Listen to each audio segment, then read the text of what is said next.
Welcome to another episode of Threads of Enlightenment. As usual, I like to stop right here because I really do believe that these things are very precious and priceless in many ways. And that is why those that are listening to my podcast hear me say this over and over. Is first to thank the guests for coming and spending quality time. Time is a beautiful commodity. Many of us misuse that valuable resource that is called time. And I want to thank you, Martin, for coming and spending some with us. The other is your journey. It housed who you were and made you who you are today.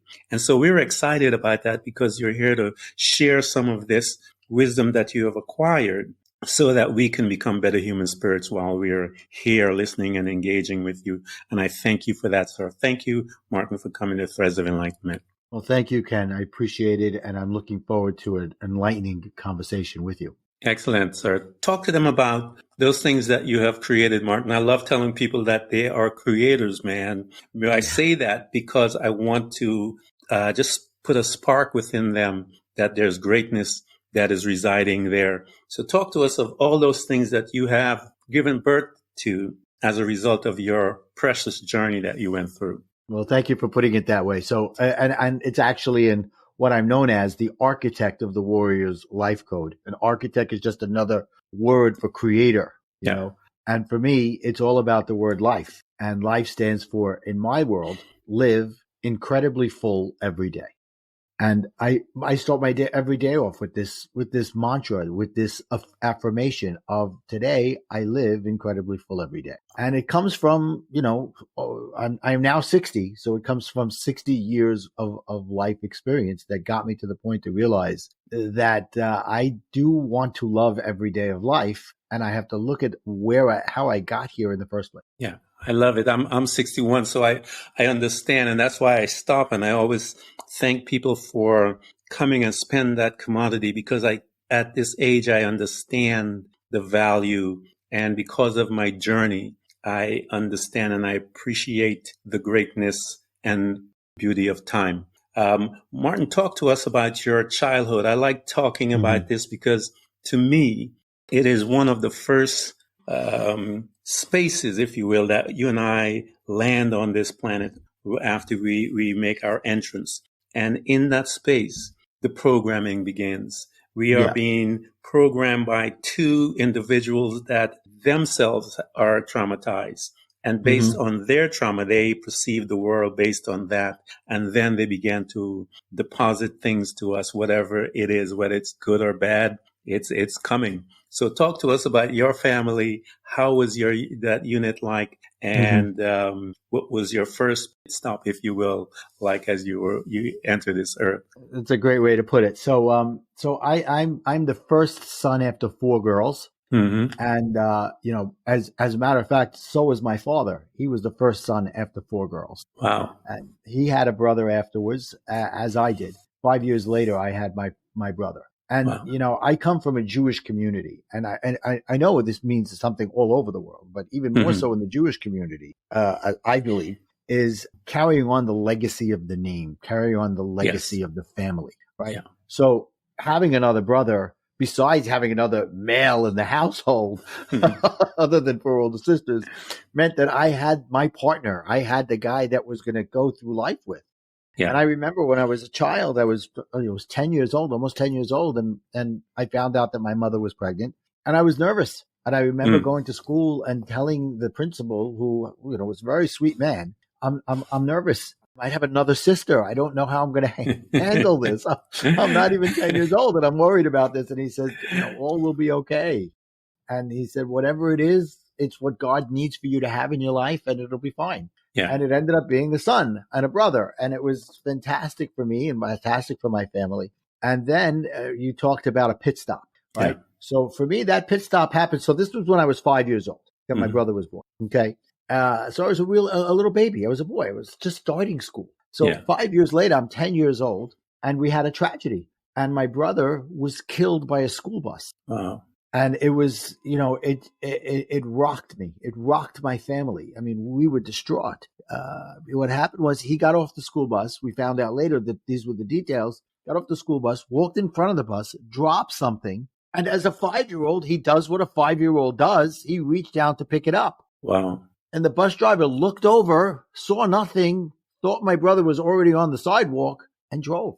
Wow. He didn't mean anything by it, of course. Yeah. And 4 days later, my brother, succumbed to his injuries and passed away. And that, I find that as a defining moment in my life. Now, it took me many years to recognize that. Yeah. Okay. But as a 10-year-old, looking at my life and realizing, oh, I'm the only boy. It's my job to now be the one that continues on the legacy, as we discussed, I said earlier. It's my job to make sure that my parents don't feel pain like this again, right? Any kind of pain. Yeah. And at that moment, looking back now, I realized I became a people pleaser. Mm. But it took me another 40 years to realize that when I became a people pleaser, it brought along a lot of baggage. Yeah. As well as, looking back now, I was a people pleaser that wasn't pleasing anybody. Yeah.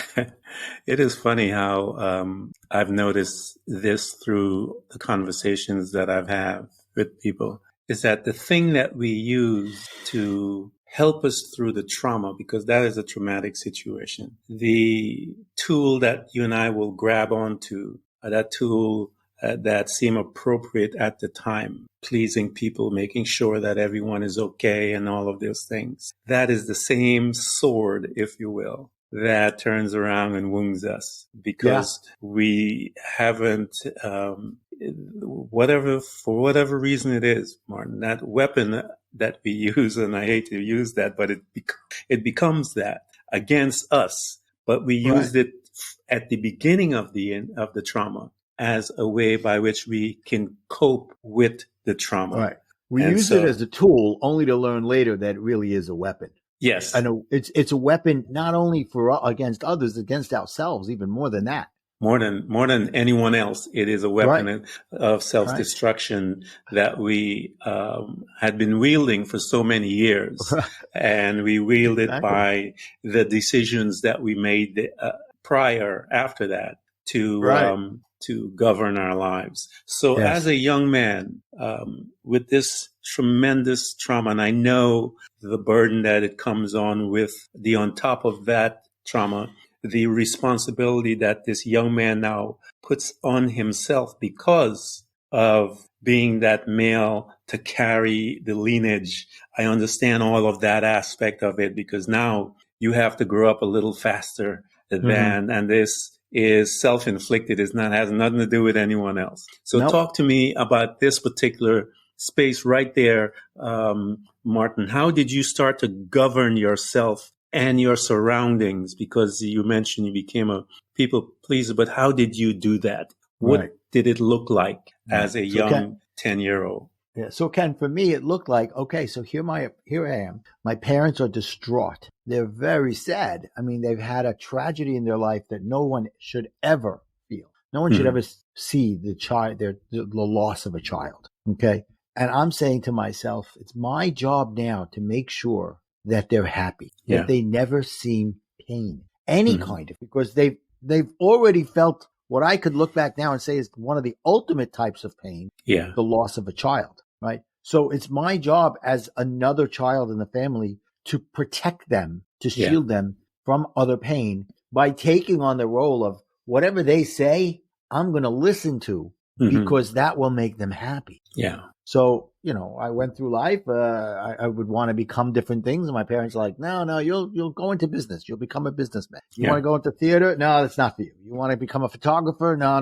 There's no money there. You got to have a stable job, stable life. And I'm like, okay, you guys know best. And I want to please you. So I became that people pleaser. And as I got married, it continued. Now I'm not only trying to please my parents and my family, I'm also trying to please my wife. And what I developed as a result of being a people pleaser were a lot of underlying things that took me literally 40 years to recognize that was the turning point. That was the defining moment. I became a people pleaser, as I said. I took things personally. Yeah. I was a control freak. And then on top of all that, I had a very short temper, which all makes sense because as a people pleaser, if I'm not pleasing everybody, then I'm taking it personally. And if things aren't happening the way I think it is supposed to happen as a control freak, then I'm not pleasing anybody. And if all that's happening, the last thing I got to do is make sure that people are going to take what I say as being the right thing and losing it.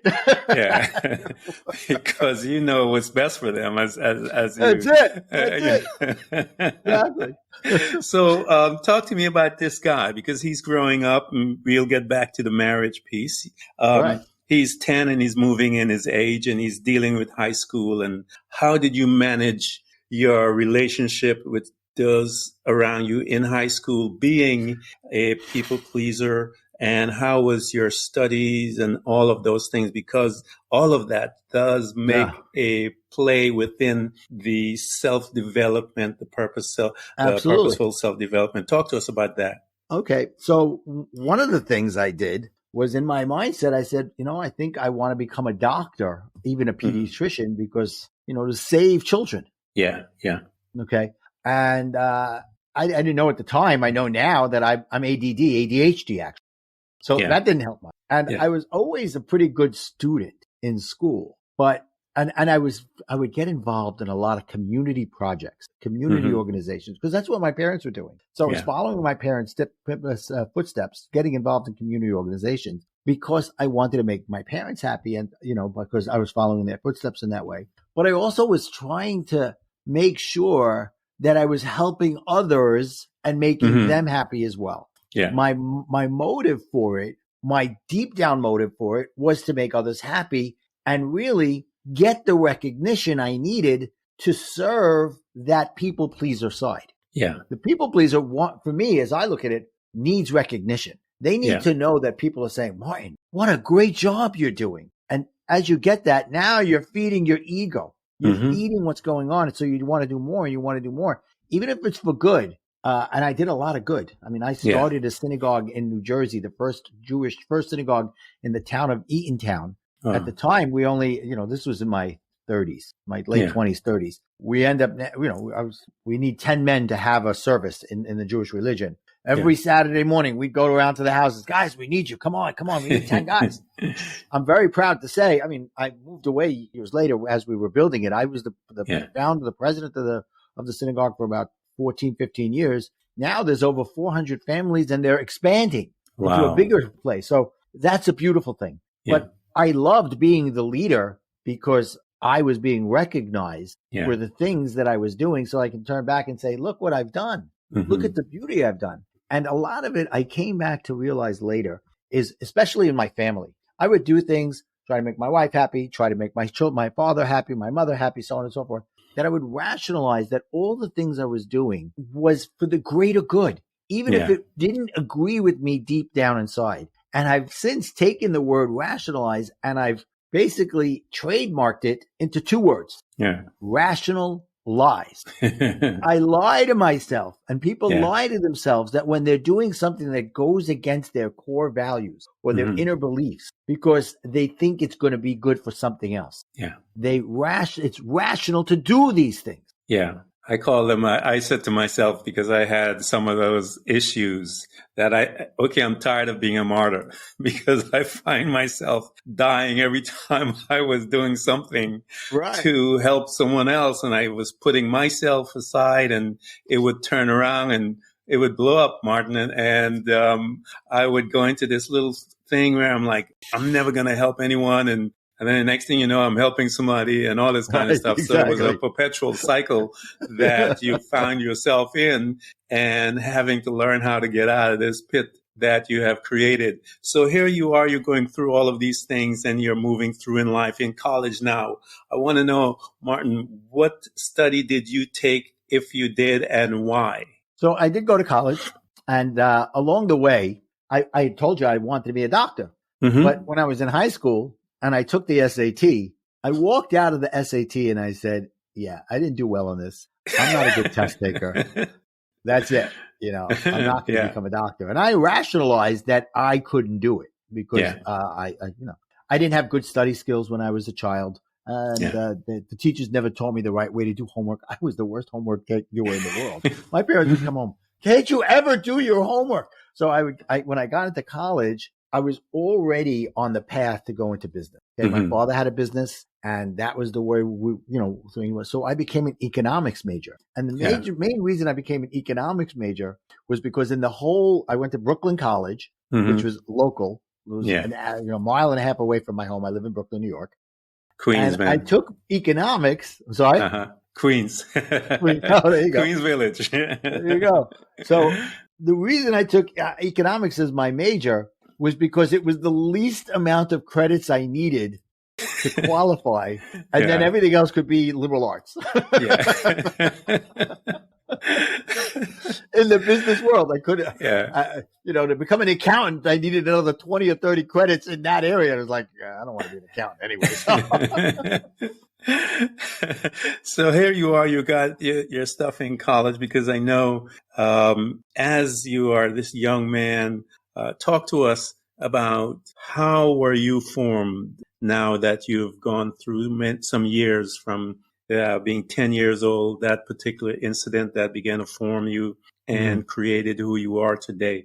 You're sitting in college, you are looking at the curriculum and go, 20 more credits for accountant, no way. So talk to me about how this young man is managing his life, if you will, and still being in that state and that mindset of pleasing. I basically was, let me take the easy way through college. That's what I was. I was taking the easy way. And I had already said, I'll work 2-3 days a week and I'll go to school 2-3 days. Yeah. And by then, my father had closed his business, opened a different business that there really wasn't any place for me, which was fine, and went into business with somebody else in a separate business with the ideas of me being the other person's partner. In that business, which is what I was for a few years. And really and the gentleman that was my partner was a good 15 to 20 years older than me. So he basically replaced my father in a father figure. Yeah. Okay. Yeah. So I wanted to please him just as much as I wanted to please my father. And I was, he said to me, you must finish college. That's one of my requirements when I decided to go into business with your dad, is that you have to go to college, you have to finish, and you could go to school and go to work at the same time. And do that whole thing. So that started to form my mindset of, okay, I'm in business. I'm going to become, because every day I had off from school when I was a kid, my father's factory, or the first factory he had, was a mile and a half away from home. So my mother would like, go to work with dad. Go to work. Go to work with dad. Any day off from school. Go to work. And looking back now, it was probably because I was ADHD and she wanted me out of her hair. So here you are. You met this young woman, and you guys got married. Yeah. And you're still walking through the pain. You're still formulating your life, and I tell people this thing will follow us for a while until it is time, in the fullness of time, as we read in the Bible that Adonai didn't move until the fullness of time. So talk to us in your life, Martin, as you're moving through your pleasing your life. Life is doing good, of course. Life is always doing good, right. Until it's not. And then I was reading your stuff where 2008 was a beautiful year, because I remember that personally for my some of the things that happened to me as well. Talk to us about your life and your mindset at that time as you're moving through where you are now afforded the second major, if you will, disturbance or visitation within your life that shook your world. Talk to us a little about that. All right. So let me lead up to it a little bit first, so that it gives it a better understanding as to what happened in 2008 to me. Yeah. As a ripple effect as to what happened in the rest of the world. I was part of the ripple effect of 2008. So a few years earlier, I had closed a business and I had residual income coming in. So if I never worked again, I was okay. Yeah. I had money coming in that was good enough for me to have a pretty decent life. But my wife's like, you know what? I really don't want you sitting around doing nothing all the time. Yeah. And she says, I'm having difficulty. We were living in New Jersey at the time, down by the Jersey Shore. She goes, I'm having difficulty. I just started playing tennis, and I'm having difficulty finding tennis courts available for tennis lessons and so on. She said, there's just not enough courts around. Mm-hmm. We should look into opening up a tennis club. I was like, okay, the people pleaser in me. Okay, she wants this. I want to make her happy. Let's look into it. So I said, okay, we're going to be very, very logical in this. We'll go get a feasibility study. We'll do all the right steps and so on and so forth, which is the way it started out. So we go and get the feasibility study and they go, yeah, there is a need for tennis courts, but the tennis court business won't be enough to sustain a good enough income. You have to have other income with it. Mm-hmm. But what are you talking about? Well, it's good to have a health club and it's good to build up a whole thing and build it around it. So this was like early 2000s, 2003, 2004, something like that. So we went on this journey to find a place, do the research, do all that stuff. And by the time we got to 2008, we had put in over $3 million worth of pre-work to build what would be a $15 million tennis club, health club with a pool, basketball courts, full gym, full workout gym, spa, you name it. It'd be over 100,000 square feet. It'd be massive. And don't forget, if you remember that time, 2005, 6, 7, you would go to the bank and say, I want money. And they'd say, okay. How much? How much? Yeah. We're good. Whatever it is. Yeah. Because, at the time, subprime loans were like, okay, whatever. We'll figure it out later. So great, beautiful. So we finally get all the approvals from the city, from the state and everything. And I'm putting my money in. I'm putting money I'm borrowing. I'm putting my money in and my residual money and all that. So I'm over $3.5 million because I'm saying, great, everything's working great. I'm even getting to the point that the architects are done. The architecture work is done. The engineering is starting to get done. So as soon as we get approval, I can go in the ground. Yeah. Right. So I'm getting a running start. And we go to the bank in the summer of 2008. They go, lending isn't what it used to be. So we're not going to lend you the money. I'm like, what are you talking about? Well, we don't know. Things are going to happen. And they really said more than that, but I'll leave it there. So now it comes to September 2008. And this little guy comes along. His name is Bernie Madoff. Mm-hmm. And all of a sudden, the financial world crashes. Yeah. And all these subprime loans crash. And the world is turned upside down. Yeah. So I'm like, I have all this money that I put in and I borrowed and all that. What am I going to do now? And overnight, I saw it coming for a month because they had already told me, but I was still trying. I was still going out there, going to other banks, looking for other investors, all that. All that went away. And overnight, I was broke. Wow. And imagine a couple of weeks later, a couple of months later, I stopped paying my mortgage almost right away. I stopped paying my car payments. Imagine waking up, Dad, they're towing away our car. I was being repossessed. Yeah. The house was foreclosed on. Took a little while for the house foreclosure because there was enough foreclosures to keep every state busy. But New Jersey, for some reason, really dragged their feet, which was good in a way. Yeah. But our house was foreclosed on. And I had nothing. It was down to zero. So this was another defining moment that I could look back and say, this was the turning point. Yeah. And it took me about a year to pick myself off the ground. I was literally in a depression. Yeah. I went to therapists. I went to all that and realized I was in a situational depression, as were many other people because they lost everything. Yeah. Yeah.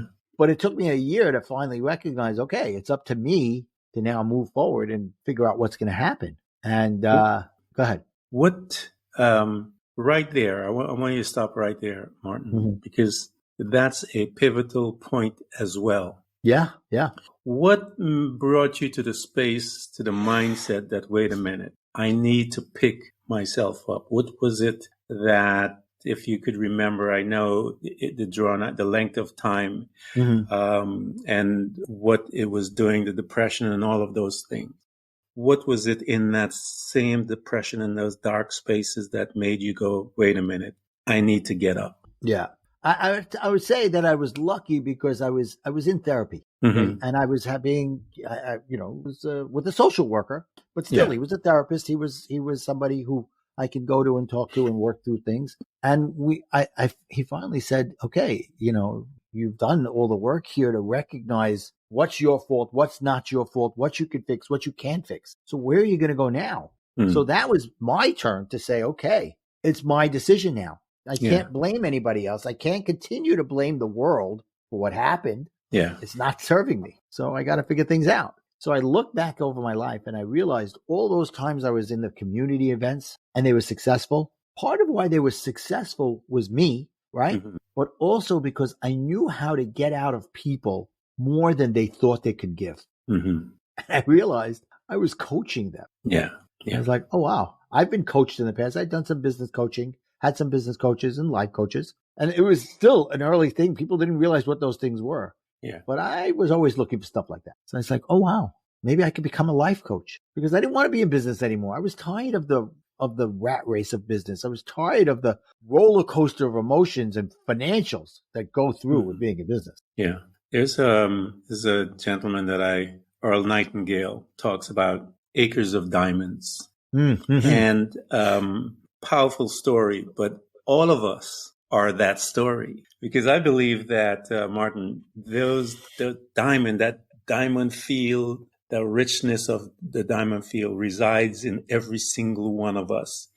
But because we get busy, and even in the busyness of life, we tend to not go deep until something happens to some of us that are gifted in it. And then when we realize, as your therapist said, and I always tell people, get help. Don't be prideful where you miss your visitation because you don't want to seek help. Everyone needs help. And so find it and get it. They are simply there to help you see you. So don't panic. Don't panic and say nothing crazy. They're just here to help you out. And so I believe, Martin, all of us are that diamond. I believe that we operate within our gifts, but we sometimes don't take the time to recognize that we are. And I'm so glad that you did do that, because I want to point it out to a lot of people. The gift resides in you. And you've been doing it for a long time. You just didn't know how to clarify it and how to speak to it.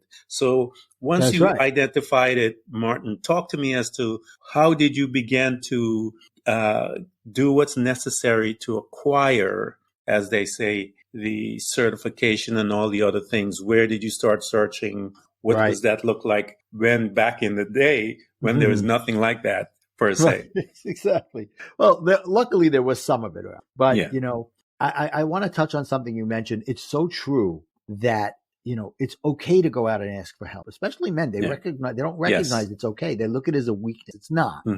Okay. But for me, and looking back now, I recognize I needed therapy at the time because I was in a dysfunctional mode. Yeah. And I needed to get back to being functional. Right. And once I became functional, I needed something that said, okay, I don't want to do what I'm doing anymore. I want to live out my potential. I didn't know what that meant at the time, but I wanted to do something that was helpful to others while helping myself in the process. Yeah. And going back now, when I started in the coaching school that I went to, and I'll get to in a minute what that is and how that pastor was, I learned a very interesting thing, that therapy takes you from dysfunctional to functional.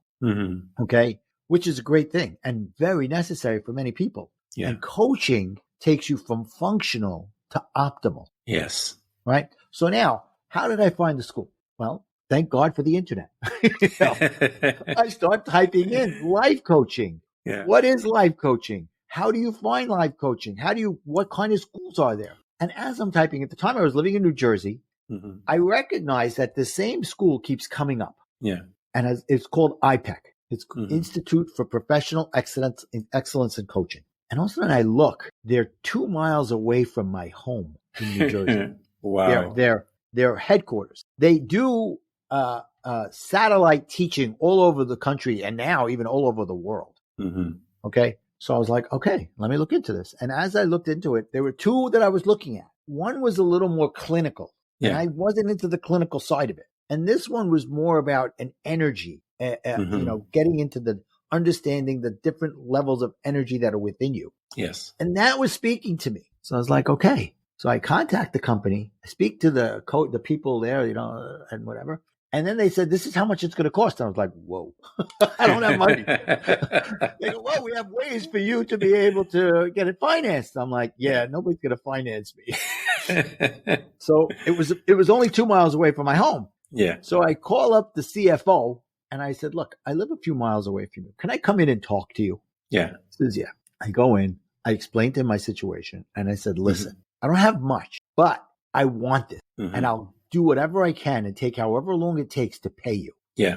And he said, I'll make you a deal. You keep paying us a little bit every month, And when you finished paying, then you could get your certification. I said, that's a fair deal. Because if I got my certification before I finished paying, some guys may say, well, I got my certification. Screw them. I wouldn't have been that person. But as a businessman, he's got to think like that. So I'm like, done. Let's do it. And then I went. And then this was a few months before coaching was going to start. And then I got hit with another defining moment before I even went into coaching.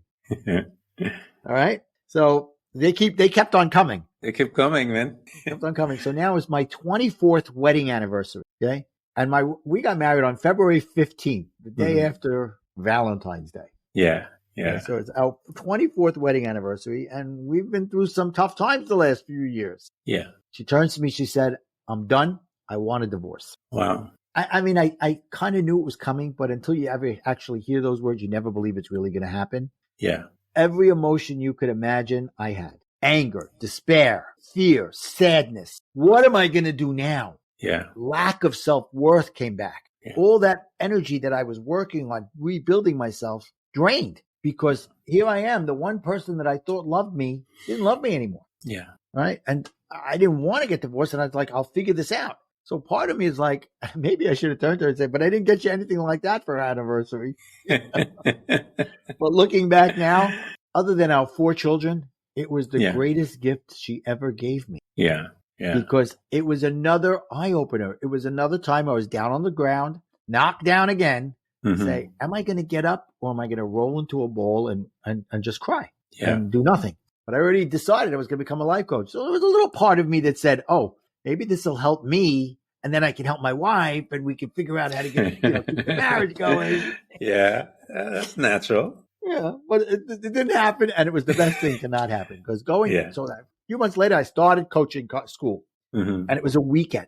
And that first weekend, they say before you could start to coach others, you got to figure out what's going on in yourself. Yeah. And one of the books, they gave us a list of books to read, and they said pick 2 or 3 of them. Read them before you start. Read them all if you want, but just read 2 or 3. And one of them was called The 4 Agreements. Yeah, great book. Did you ever read that book? Yeah, I read it. Good. Life-changing for me. Yeah. And I read the second agreement to anybody in the audience who doesn't know what that is. It's don't take anything personally. Yeah. I was like, oh, that's an interesting concept. I've always taken everything personally. The world is on my shoulders.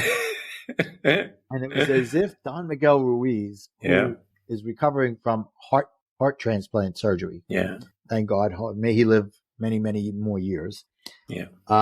As if Don Miguel Ruiz was talking to me directly and giving me a secret that the world had been telling me my entire life. But until that moment, I wasn't ready to hear it. Yeah. And he presented it in a way, and I was in a position to say, oh my God. Yeah. I don't have to take things personally. Yeah. Which then started the process. That was just the turning on the switch of the light. Now it was up to me to see if the light was going to stay on or if I was going to let it dim. Yeah. I tell a story because I grew up in the church. I tell a story about this woman with the issue of blood in the Bible. And this woman is a woman of means, Martin. She had money.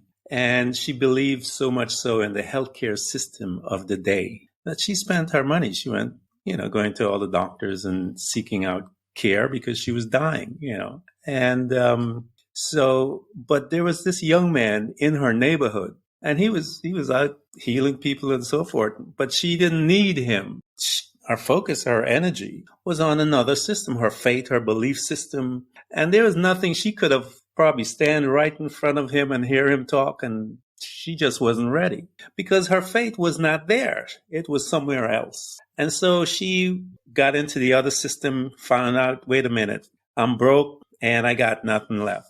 And so she's sitting down, just, probably was in her living room and decided I need to go for a walk. And she heard somebody said, hey, there's this other system down the road. This young man, people are getting healed.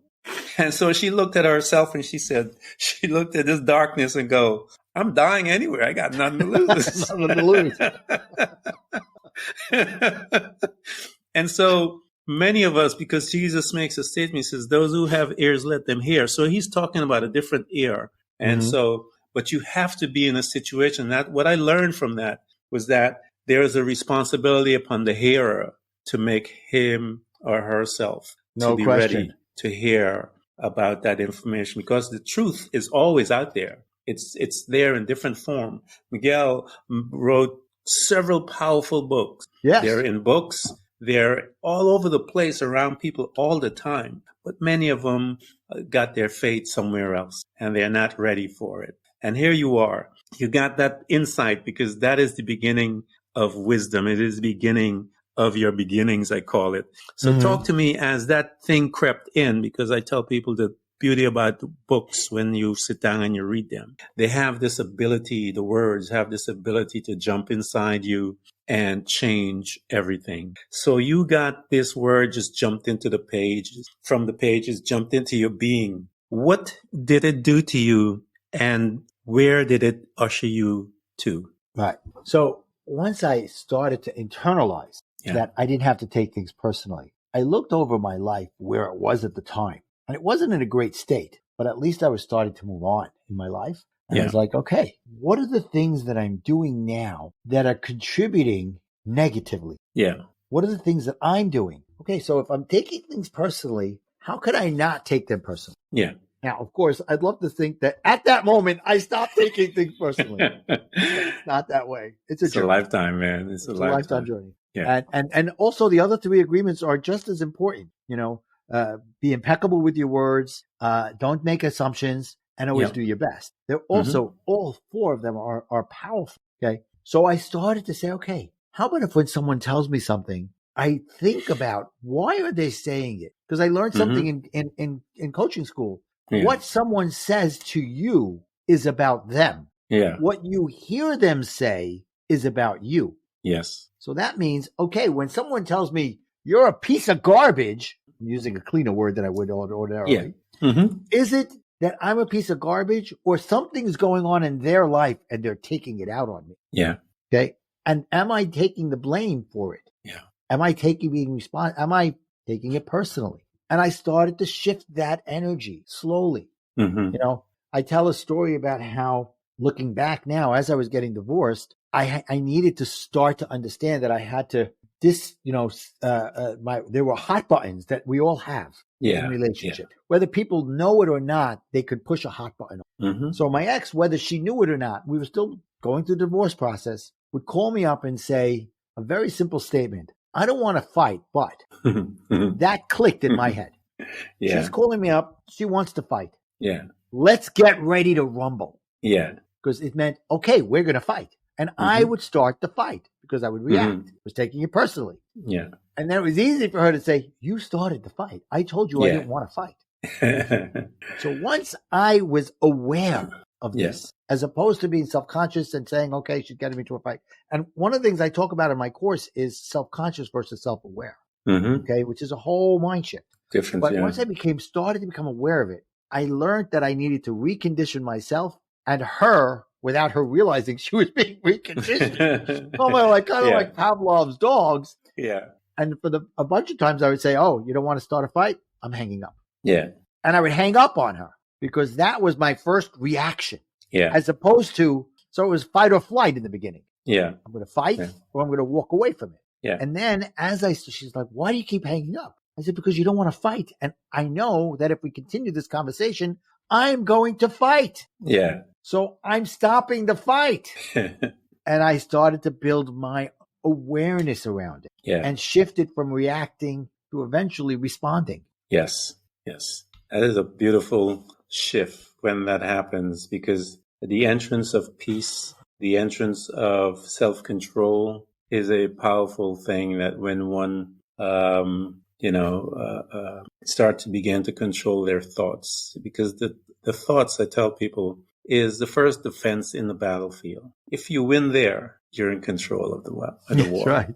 It's a huge part of my course is taking control of your emotions instead of them controlling you. Yeah. And as you began to talk, what were some of those tools as you began to use to begin to gain mastery of yourself, to become one that is able to master their thoughts, in the sense of, I tell people, you have to learn how to slow it down. Right, exactly. Because once you begin to slow the thoughts down, you are then looking for reasons as to why it's here. Yeah.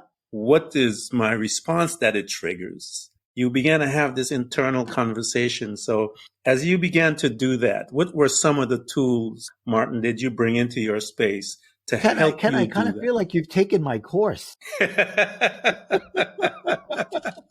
Because I'll tell you what, you remember when we were kids or when our children were in school. I don't know if you have children, but my Yes, kids went to school. I have 5 and boys. the fireman comes into the class to teach them fire safety. Yeah. And he teaches them 3 words when there's a fire. To remember these 3 words when a fire happens. Do you remember that? I missed it, man. Okay.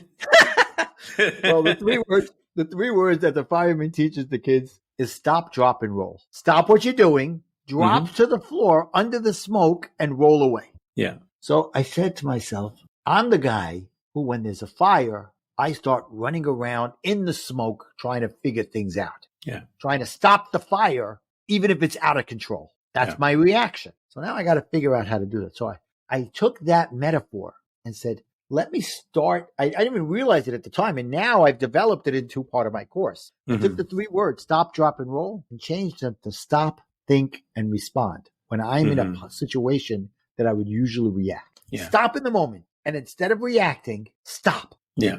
Think, is this something I need to react to? Am I taking it personally? Is it about me or is it about them? Or something completely separate from both of us? Yeah. You know, is there literally a fire going on? Yeah. And respond. Instead of going blah, blah, blah, crazy, bring down your emotions. Bring down that initial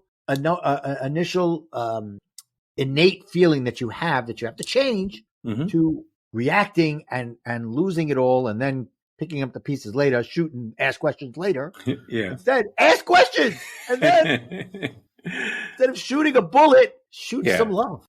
Yeah. I call it purposeful decision making. Beautiful. Love it. Because what happens is we are making decisions when we are unaware and when we are not awake or when we are asleep. We are in a perpetual decision making lifestyle. That's what we do. Yeah. But when it becomes purposeful, it becomes sweet because you began to see things, you began to make adjustments, you begin to understand, if you will. And as you begin to become more aware and understand in these things, this beautiful dance begins to take place with you personally, is that you begin to expand, you begin to be able to love those that you couldn't stand their voices. You begin to expand, Martin, and it's really an interesting phenomenon to watch because you will go back after you are with that person. You go, wow, I can't believe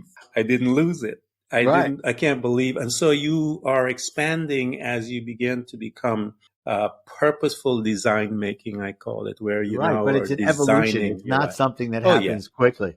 And I don't want the audience to think that was it. It took me one time. I got it. I was like, oh, that's it. Oh, no. It is. You're learning. I call it one of the things that I tell people, you have to understand the purpose of or the reason why someone comes into your life. They are there to make you aware of your scotomos, your blind side, your behavior that you're so accustomed to that you don't even know that it's there until someone turns to you and said, you know what? You are a blank, blank, blank. And then you have to take that information and when you are not living in the present, your first instinct is to cuss them out because that was my first instinct. I said, what do you mean? And blah, blah, blah. What the heck do you think you are, Kelly?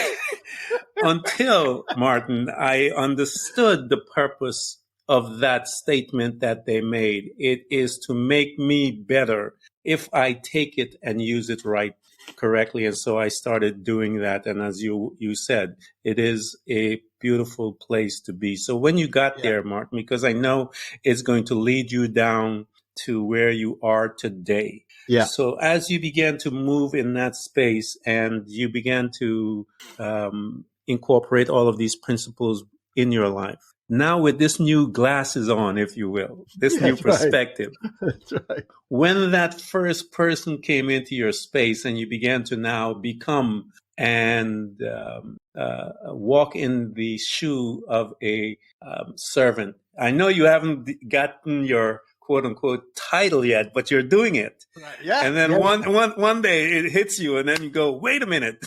So talk to me as you began to walk in that direction. And when you began. Yeah, I think it started with my kids because, it would be, they were used to me being the guy, the safety net. Yeah. Okay.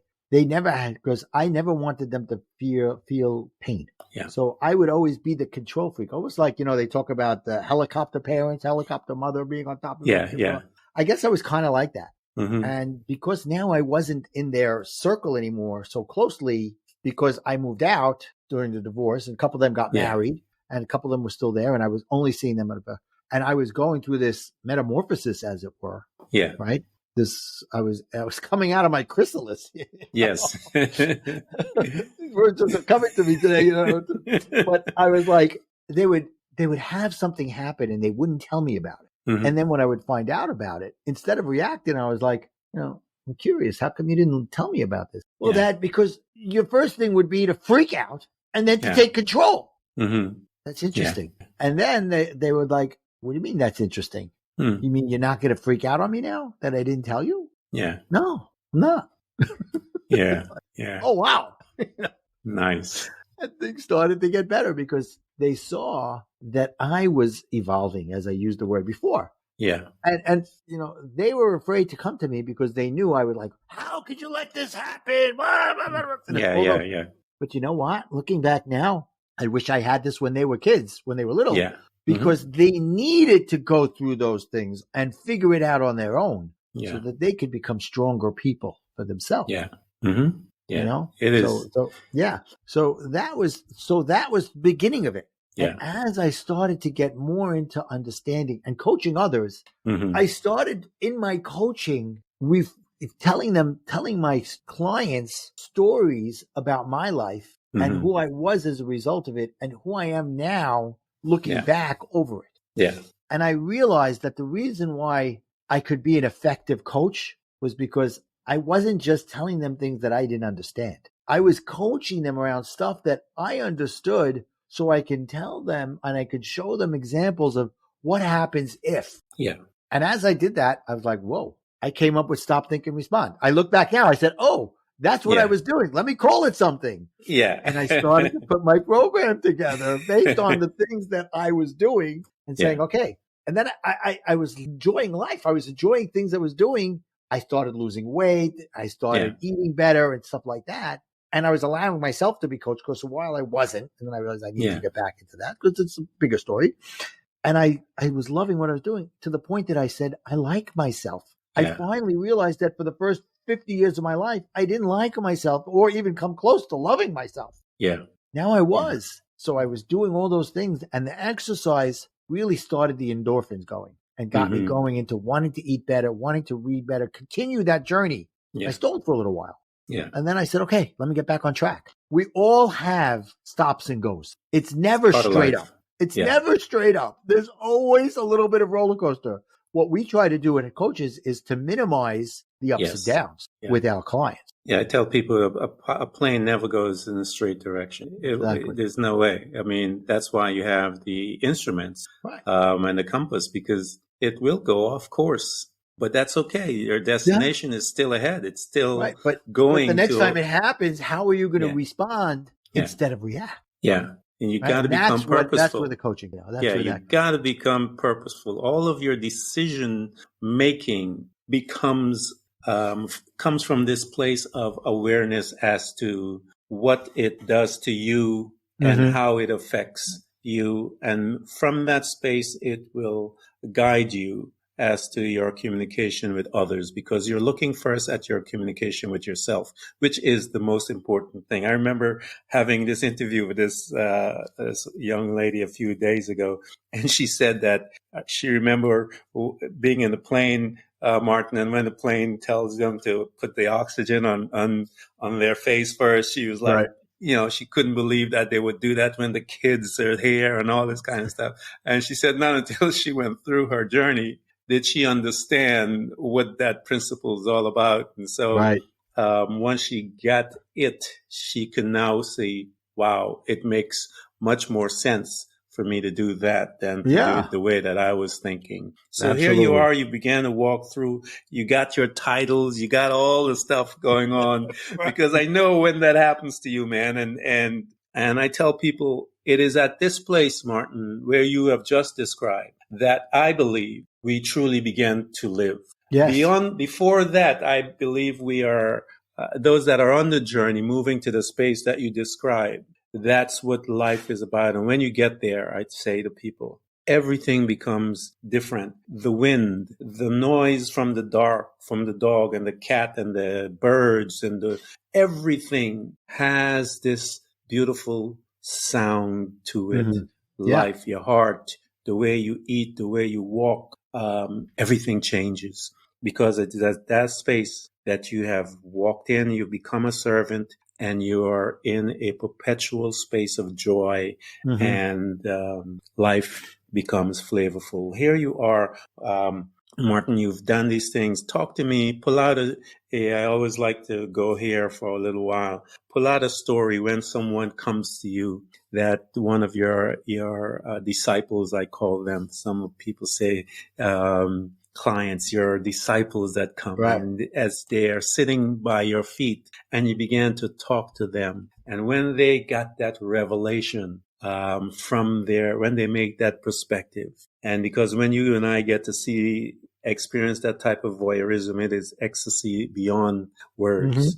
Talk to me about someone that you have walked through that were in that dark place, and then the light goes on, and where they are today. Okay. How about if I read something that somebody wrote about me? Yeah, go ahead. With me. So his name is Joshua. Okay. It says, when I started working with Martin, I was ready to give up all hope of living a happy life.